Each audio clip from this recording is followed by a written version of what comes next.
Meron palang nagpadala sa amin ng chicken pastil para i-honest review. Bago pa lang sila, this is Reese Chicken Pastil na based sa La Trinidad. They offer 2 chicken pastil flavors, regular which is 120 pesos at spicy which is 130 pesos na bestseller nila.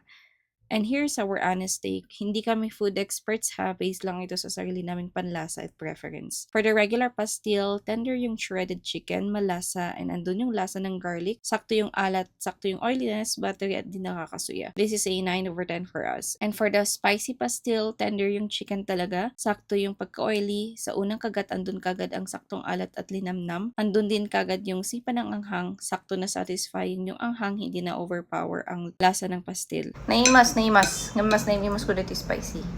Kasi, spicy girl tayo. Mangan.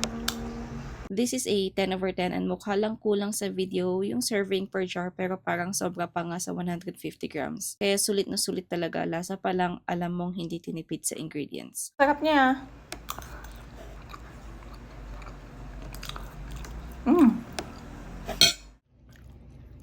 Kaya po, kasang, nagkasang.